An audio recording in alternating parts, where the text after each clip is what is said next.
The US does well at a lot of things, but budget air travel, not so much. In today's video, I'm going to answer a question that many Americans ask themselves after visiting Europe. Why does the US not have a good budget airline? You know, those airlines that offer super cheap fares to fly around Europe. Airlines like Ryanair, EasyJet, Wizz Air, and many more. How come we don't have anything like that in the US? Well, there are many reasons for that, and I'm going to break them down for you in this video, so buckle up and let's get started.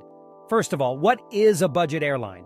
A budget airline, also known as a low-cost carrier or a no-frills airline, is an airline that offers generally low fares in exchange for eliminating many traditional passenger services. For example, you might have to pay extra for checked baggage, seat selection, food and drinks, priority boarding, or even printing your boarding pass at the airport. You might also have to fly from smaller or less convenient airports, deal with less legroom or comfort on board, or face more delays or cancellations. The idea is that you only pay for what you need or want and save money on the rest. Budget airlines are very popular in Europe, where there are dozens of them operating in different countries and regions. They fly to hundreds of destinations across Europe and beyond, sometimes for as low as €10 each way. They have also revolutionized the travel industry by making air travel more accessible and affordable for millions of people. So why don't we have something like that in the US? Well, we do have some airlines that claim to be low-cost or ultra-low-cost carriers, such as Spirit Airlines, Frontier Airlines, Allegiant Air, Sun Country Airlines, and Breeze Airways. But they're not really comparable to their European counterparts in terms of price, service, or network. Here are some of the main reasons why. The US is much bigger than Europe. This means that flights are longer and more expensive to operate.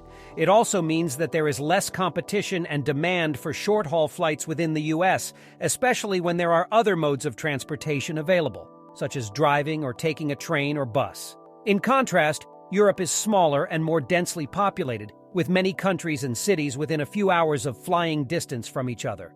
This creates more opportunities for budget airlines to offer frequent and cheap flights between different markets. The US has higher taxes and fees. The US government imposes various taxes and fees on air travel, such as the Passenger Facility Charge, PFC, the Federal Excise Tax, FET, the Segment Fee, the Security Fee, and the International Arrival Departure Tax. These can add up to 20% or more of the ticket price. In addition, some airports charge high landing fees or terminal rents to airlines, which are passed on to passengers. In contrast, some European countries have lower or no taxes on air travel, or even subsidize some airports or routes to attract more passengers and tourism. The US has stricter regulations. The US has more stringent rules and standards for safety, security, labor, environment, and consumer protection than some other countries.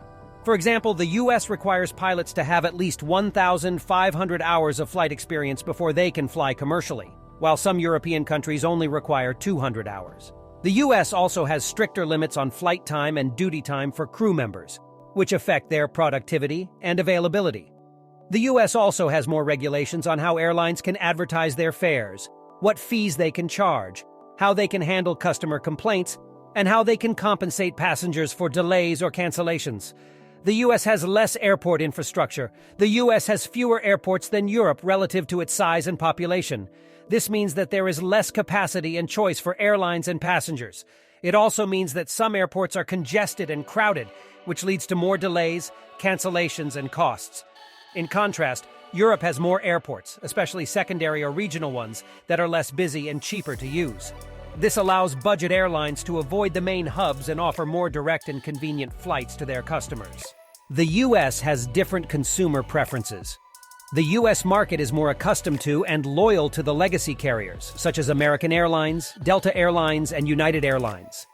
These airlines offer more services, amenities, and loyalty programs than the budget airlines, which appeal to many travelers, especially business travelers.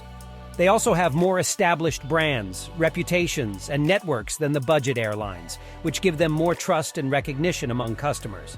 In contrast, the European market is more price-sensitive and willing to sacrifice some comfort and convenience for lower fares. They also have more options and competition among different airlines, which gives them more bargaining power and flexibility. So there you have it, some of the main reasons why the US does not have a good budget airline like Europe does. Of course, this does not mean that there is no hope for the future.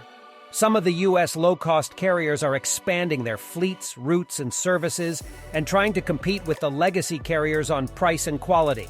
Some of them are also partnering with other airlines or joining alliances to offer more connections and benefits to their customers.